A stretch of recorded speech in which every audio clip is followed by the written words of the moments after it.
Eh bien, bonjour à tous. Alors aujourd'hui, nous allons parler de la mise en équation d'un problème, où vous allez voir que, en fait, le fait de résoudre des équations, c'est pas seulement pour les résoudre, pour le plaisir, si on peut dire, c'est surtout pour arriver à résoudre des problèmes qu'on ne sait pas forcément trouver sans faire d'équation.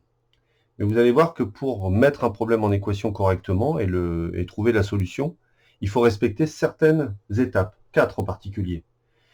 La première, c'est le choix de l'inconnu. C'est-à-dire, pas me dire que c'est la lettre X, parce que ça je m'en doute, mais à la limite, vous pouvez mettre une autre lettre que X, ça n'a aucune importance, N, Z ou ce que vous voulez. Mais par contre, qu'est-ce qu'elle représente, cette lettre X? Qu'est-ce qu'on cherche à travers cette lettre inconnue? Ensuite, vous allez avoir la mise en équation du problème posé, c'est-à-dire la mathématisation, on appelle ça, du problème qui vous est posé, comment le mettre en équation. C'est souvent l'étape la plus difficile. Après, vous avez la troisième partie, où là, en fait, on s'est déjà entraîné à ce genre de choses, résolution de l'équation, c'est-à-dire, une fois qu'on a trouvé l'équation, qui représente bien le problème posé, il faut essayer de trouver quel est le seul ou le nombre ou les nombres qui peuvent être trouvés à partir de cette équation et qui donc seront, en principe, la solution du problème posé. Et pour ça, on vérifiera à la fin que le nombre qu'on a trouvé répond bien à la question qui est posée au début. Bon, c'est peut-être un peu flou, donc on va faire tout de suite un exemple. Un problème d'âge, c'est assez classique. Donc ça, en fait, c'est sur la feuille de cours que vous avez normalement dans votre cahier de cours, puisque c'est le grand 4, où on s'était arrêté au grand 3, pour ceux qui étaient présents, dans l'exemple 6. Et là, dans le grand 4, on va mettre un problème d'âge en équation, c'est assez classique. Alors ça ne veut pas dire que tous les problèmes se mettent en équation de cette façon-là, mais en tout cas, ça va vous présenter une façon de mettre un problème en équation. Le problème est le suivant. Un père a 27 ans de plus que son fils, On n'a pas dit que le père a 27 ans. Le père a 27 ans de plus que son fils. Et dans 6 ans, l'âge du père sera le double de l'âge de son fils. Quel est l'âge du fils? Alors, vous pouvez essayer de trouver la solution, et je ne dis pas que vous ne la trouverez pas, sans faire d'équation. Si on était en classe, je demanderais si quelqu'un a des propositions. En général, il y a peu de propositions et quand elles sont faites, elles ne sont pas justes, mais on ne sait jamais. Vous pouvez très bien trouver la solution sans faire d'équation. Ça, c'est sûr. Mais on va voir comment trouver la solution de ce problème, qui a une solution, parce que ce n'est pas une évidence, en faisant une équation. Alors donc, la première étape, choix de l'inconnu. Eh bien, allons-y. Eh ben, que représente la lettre X? Autrement dit, qu'est-ce que je cherche? Ben, en général, pour savoir ça, il suffit de regarder quelle est la question. La question, c'est quel est l'âge du fils? Donc, je vais poser comme inconnu X, par exemple. X. Alors, je vais écrire, je suis pas sur un TBI, donc ça va être peut-être pas terrible, mais on va faire au mieux. Âge du fils. En fait, c'est ça que je cherche. Donc, vous pouvez compléter votre cours. X, c'est l'âge du fils. Et on va voir un petit peu ce qu'on fait avec ça. Alors pour les problèmes d'âge, il y a un truc qui marche bien, c'est de mettre tout ça sous la forme d'un tableau. C'est pour ça que juste en dessous, je vous ai mis un tableau. Alors qu'est-ce qu'on peut compléter dans ce tableau en me disant que en ce moment, l'âge du fils c'est X? On peut dire que pour l'instant, X, ça représente l'âge du fils. Alors, on vous dit dès la première phrase que le père, il a 27 ans de plus que son fils. Autrement dit, si le fils, il a X années en ce moment, l'âge qu'on veut, ça n'a pas d'importance. Pour trouver l'âge de son père, il suffit de prendre l'âge du fils et de rajouter 27 ans. Autrement dit, l'âge du père, c'est X plus 27. Bon, bien, très bien, on ne sait toujours pas quelle est la valeur de X, mais ça n'a pas d'importance. Maintenant, on va s'intéresser, puisque c'est l'objet du problème, on vous parle de ce qui va se passer dans 6 ans. Donc ce qui est bien dans un problème d'âge comme ça, c'est de faire un tableau avec une colonne maintenant et une colonne dans 6 ans. Dans 6 ans, quel sera l'âge du fils? On a fait quelques exercices comme ça. L'âge du fils dans 6 ans, ça sera l'âge qu'il a actuellement, plus 6 ans. Voilà. Et l'âge du père, ça sera l'âge qu'il a actuellement, donc x plus 27. Oula, ça va pas super à écrire. Plus 6 ans, parce que malheureusement, pour les plus vieux d'entre nous, tout le monde vieillit à la même vitesse. Donc si le fils prend 6 ans, le père prend 6 ans aussi.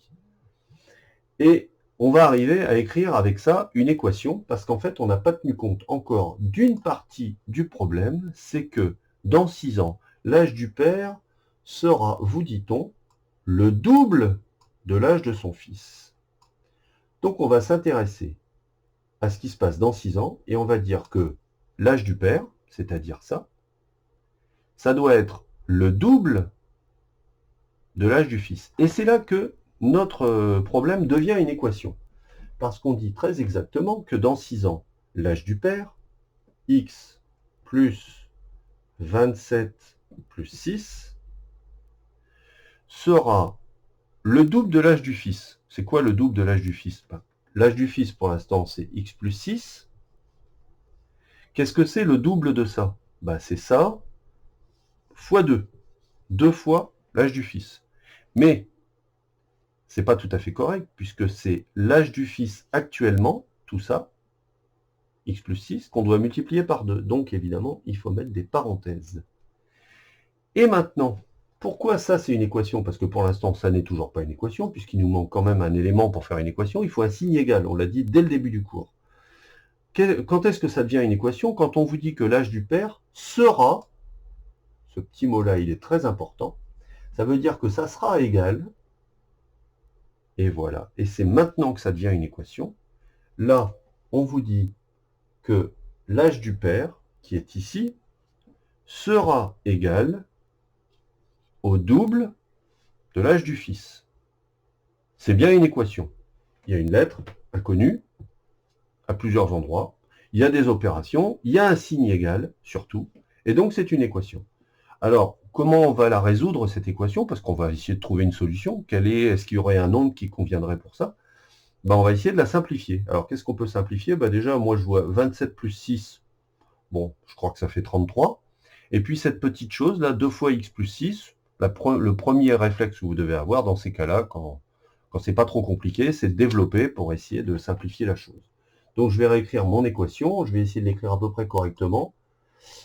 Donc, ça va faire x plus 33, puisqu'on a dit 27 plus 6, ça fait 33, égale 2 fois x plus 6. Oups là, wow, c'est un 6. Alors donc, x plus 33, ça pour l'instant, je m'en occupe pas. Je ne sais pas si je vais avoir assez de place sur une page. Je vais développer ça. Donc je vais le développer comme on fait d'habitude. Normalement, vous devriez vous en souvenir parce qu'on en a parlé plusieurs fois quand même. 2 fois x, ça nous fait, je crois, 2x. Plus 2 fois 6, il n'y a pas de signe moins, c'est pas compliqué. Ça fait plus 12. C'est déjà mieux. Alors on a une équation à une inconnue, x, qui se trouve à deux endroits. Et c'est de la forme ax plus b égale cx plus d. On va essayer de regrouper tous les x, toutes les inconnues dans le même membre. Et pour ça, il y a une première chose qui n'est pas à sa place, c'est le 2x. Donc je vais retirer 2x dans les deux membres, bien sûr, pour que ça reste égal. Alors, je ne vais peut-être pas écrire toutes les étapes, parce que là, je ne vous cache pas que c'est un peu compliqué à écrire. Je vais simplifier directement. X moins 2x, ça fait 1x moins 2x, ça fait moins 1x. J'espère que je ne veux pas trop vite. Plus 33, lui, il n'a pas bougé. Égale 2x moins 2x, il n'y en a plus. Il reste juste plus 12. On y est presque. On y est presque. Il y a un seul nombre qui n'est plus à sa place, c'est le 33. Donc je vais retirer 33 pour lui, là. Je vais retirer 33 aux deux membres. Et je vais donc obtenir à présent moins 1x, plus 33 moins 33, il y a plus de 33, égale 12 moins 33. Ça fait combien ça, 12 moins 33? Moins 1x égale 12 moins 33, moins 21. Si moins 1x, c'est moins 21, ça veut dire que x, c'est 21. Si je ne me suis pas trompé, ça veut dire que normalement, en ce moment, le fils, il a 21 ans. Il faut quand même vérifier. Qu'est-ce que ça veut dire qu'il a 21 ans? Donc on va passer à la vérification. Si vous n'avez pas fini, vous repasserez la vidéo pour compléter votre cours. Alors, Le fils, il aurait 21 ans.